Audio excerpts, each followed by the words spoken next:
What's going on, everybody? YL from RebelEars.com here again with another quick tip. Today I just want to show you guys some quick effects. When you're dealing with bands and you're dealing with singers, sometimes we put reverb and different delays, and we use effects in live sound, right? So I want to show you guys that I got this saxophone that I put some reverb on. I got a keyboard that I put a little reverb on, right? So y'all see my saxophone is channel 8. I got a band on the way up. See, room is getting set, getting ready. I'm just playing some quick Christmas music. So my saxophone on channel 8. I'm gonna select this channel. Let me go home. So I'm gonna select this channel on channel 8. Right? So I want to send my saxophone some type of reverb. Alright? So if you see up here, like I said about digital consoles, for the most part, everything is laid out for you. You just gotta figure out what you're looking for inside the interface, inside the computer, right? So I'm gonna click effects, right? So I go to this first effect, right? So I can select which effect I want to edit, right? So I can move this here. As you see, it's going to effects 3, effects 4, effects 5, 6, and as you can see, they're being highlighted on the screen, right? So I got my reverb on the first channel. What's going on with it, bro? Reverb on my first effects return channel right here, right? Everybody see that? Now, what I'm doing is, the best thing about this Behringer X32 is so easy to add effects, right? So you can select your source of where your effect is gonna go, right? So I'm sending my plate reverb to bus 13. That's why I'm sending it.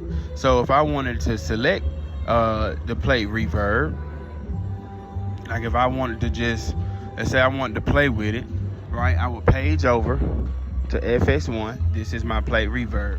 So you see all of my encoders and all of my different parameters here. I can layer up, layer down, and it'll allow me to just control this whole reverb, right?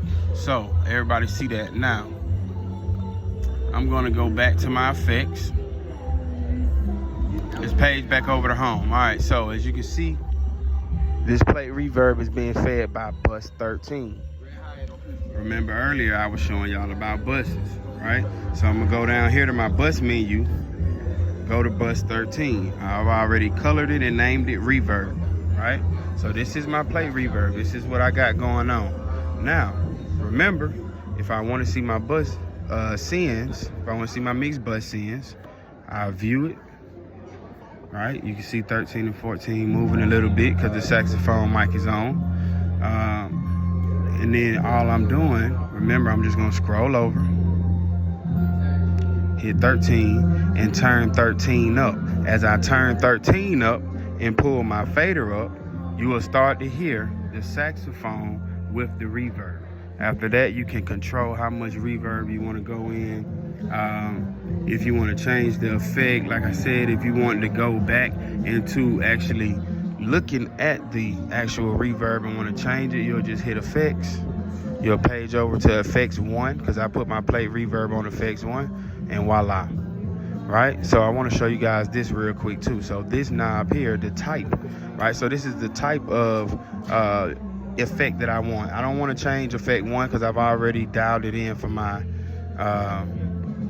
saxophone. So type Sun, this is a sound maker, right? Type 2. Right, so we're on channel 2 now. So I select FX2. I just turn this encoder to FX2. Now I turn the encoder, you see that effect is actually changing to what I want it to be, right? So I can go into a compressor. I can go into all different kinds of dynamics and EQs. I can put a graphic on here if I want to, all kind of things. And then you'll just click it to set it. And now I got to do a pitch shifter, right? Same thing, right? That's on effects 2. So if I wanted to go on effects 2, I just page over here, and then I would literally be just really trying to affect whatever encoders and knobs that I have to get the sound that I want. So That's how I added reverb to my saxophone and my keyboard. Hope y'all enjoyed that video, man. YL from RebelEars.com again. Refuse to sound ordinary.